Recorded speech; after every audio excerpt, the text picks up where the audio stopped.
Hello viewers, আজ বলবো কিছু বাস্তব সত্য কথা। জীবনের কিছু বাস্তব কথা ও জীবনের কিছু সত্য কথা নিয়ে আজকের ভিডিও। তো ভিডিওটি প্রথম থেকে শেষ পর্যন্ত দেখার অনুরোধ রইল, যাতে আপনার জীবনের প্রতিদিনে কিছু না কিছু পরিবর্তন ঘটে। তো এই ভিডিওটি সম্পূর্ণ দেখুন। 1 বছরের কি দাম তাকে জিজ্ঞাসা করুন যে পরীক্ষায় ফেল করেছে। 1 মাসের কি দাম তাকে জিজ্ঞাসা করুন যে গত মাসে বেতন পায়নি। 1 সপ্তাহের কি দাম তাকে জিজ্ঞাসা করুন যে পুরো সপ্তাহ হাসপাতালে ছিলেন। 1 দিনের কি দাম তাকে জিজ্ঞাসা করুন যে সারাদিন ক্ষুধার্ত ছিল। 1 ঘন্টার কি দাম তাকে জিজ্ঞাসা করুন যে কারো জন্য অপেক্ষা করছে। 1 মিনিটের কি দাম তাকে জিজ্ঞাসা করুন যে 1 মিনিটের জন্য ট্রেনটি পায়নি। 1 সেকেন্ডের কি দাম তাকে জিজ্ঞাসা করুন যে দুর্ঘটনা থেকে বেঁচে গেছে। এই জন্য জীবনের প্রতিটি মুহূর্তকে সম্মান করুন। মানুষের জীবনের কিছু বাস্তব সত্য কথা। জীবনে কাকও সুন্দরী, শ্রাবণে নদীও কুমারী। ক্ষমতা থাকলে মিথ্যা কথাও বাণী, শক্তি আর টাকা থাকলে মূর্খ জ্ঞানী।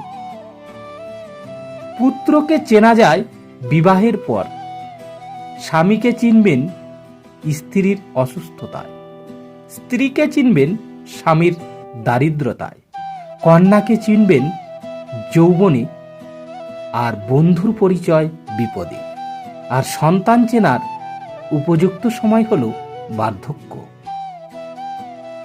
মানুষ জীবনে 6 বার হেরে যায়।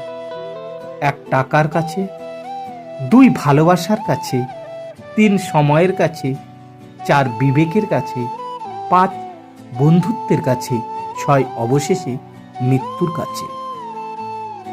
অপ্রিয় কিছু সত্য কথা। 40-এর পর আর শিক্ষাগত প্রশংসাপত্রের কোনো দাম নেই, দাম কর্মদক্ষতার। 50-এর পর সৌন্দর্যের দাম নেই, যতই সাজুগুজু করা হোক না কেন। চোখের কোণে কালি পড়বেই, গাল ভাঙবেই। 60-এর পর অবসর, তখন আর পুরনো চেয়ারটার দাম নেই। ব্যাংকের ম্যানেজার আর গ্রুপ ডি এর একই পরিচয়, প্রাক্তন ব্যাংক কর্মী। 70-এর পর বড় বাড়ি আর ছোট বাড়ির কোনো তফাৎ নেই, কারণ ছেলেমেয়েরা সব বাইরে, বাড়িতে শুধু বুড়ো বুড়ি। 80-তে টাকা থাকলেও তার দাম নেই, হাঁটা চলার ক্ষমতা থাকে না, তখন দরকার জনবল। 90-এর পর বিছানায় পড়ে থাকা, তখন ঘুমানো আর জেগে থাকার কোনো তফাৎ নেই। খারাপ সময় তো একদিন না একদিন শেষ হয়েই যায়, কিন্তু খারাপ সময়ে যে মানুষগুলোর রূপ সামনে এসেছে তাদের জন্য ঘৃণাটা সারা জীবন থেকেই যায়। কাউকে নিয়ে সমালোচনা করা যতটা সহজ, তার জায়গায় দাঁড়িয়ে তার পরিস্থিতি বোঝা ঠিক ততটাই কঠিন। পৃথিবীর সবচেয়ে বড় বেঈমান হলো সময়, যা একবার চলে গেলে আর ফিরে আসে না। সবচেয়ে স্বার্থপর হচ্ছে সুখ, যা বেশি দিন থাকে না। সবচেয়ে আপন হচ্ছে কষ্ট, যা সবসময় পাশে থাকে। প্রত্যেকেই তার কৃতকর্মের ফল ভোগ করতে হবে। যখন সময় আসবে তখন অবশ্যই তোমার প্রতিপালক তাদের সবাইকে তার কর্মফল পুরোপুরিভাবে দেবে। তারা যা করে নিশ্চয়ই তিনি সে বিষয়ে সবিশেষ অবহিত। ভাগ্য তোমার হাতে নেই, কিন্তু সিদ্ধান্ত তোমার হাতে। ভাগ্য সিদ্ধান্ত নেয় না, কিন্তু তোমার সিদ্ধান্তই তোমাকে ভাগ্যকে এনে দিতে পারে। যদি জীবনের প্রয়োজনে নিজেকে বদলে ফেলতে হয় তবে তাই করো। হয়তো কিছুটা কষ্ট পেতে হবে তোমায়, তবুও যে তোমার মূল্য বোঝে না তার অপেক্ষায় থেকো না। আপনি বিশ্বাস করুন বা নাই করুন, কখনো কারোর প্রতি প্রিয় হতে গেলেও অর্থনৈতিক যোগ্যতা লাগে। হেরে গিয়ে পিছু হটার নাম জীবন নয়, লড়াই করে সামনে হাঁটার নাম জীবন। জীবনটা খুব কষ্টের, কিন্তু কাউকে বোঝানো যায় না। মনটা খুব অসহায়, কিন্তু কাউকে দেখানো যায় না। জীবনে সব কিছু পাওয়া যায়, কিন্তু চাওয়া পাওয়া যায় না। কিছু কিছু স্মৃতি সারা জীবন থেকে যায়, শুধু মুখ লুকিয়ে কান্না করার জন্য। ভুল থেকে নতুন কিছু শেখার নামই হচ্ছে জীবন। যে ভুল করা থেকে কিছু শিখবে, সেই বাস্তব জীবনে সফল হতে পারবে। বিশ্বাস ব্যাপারটা বড়ই অদ্ভুত। মানুষ জীবনে যা কিছু পায় বিশ্বাস করেই পায়, আর যা কিছু হারায় এই বিশ্বাসের কারণেই হারায়।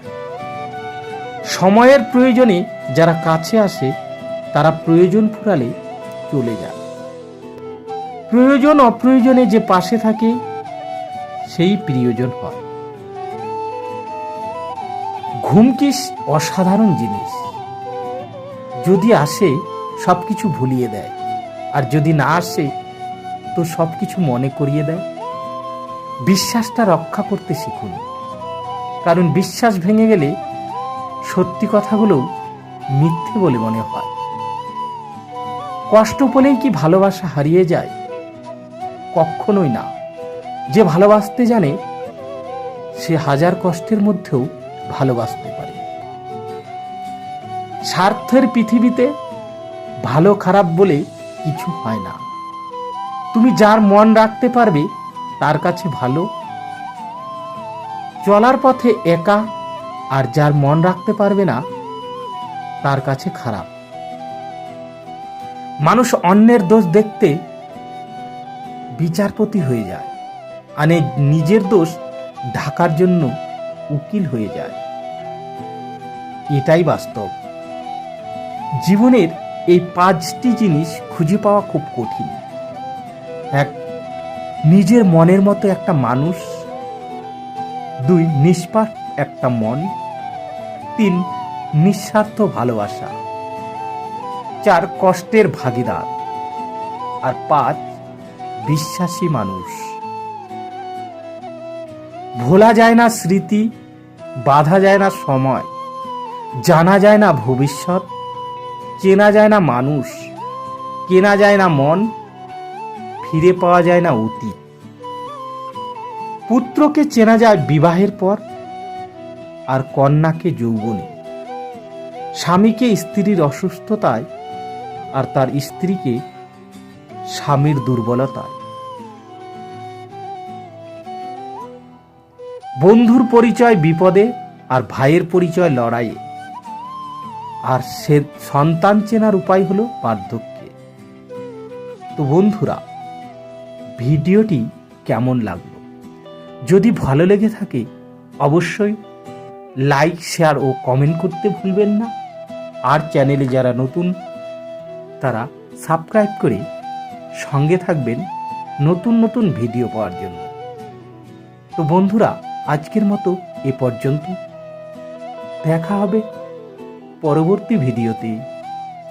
ধন্যবাদ সবাইকে।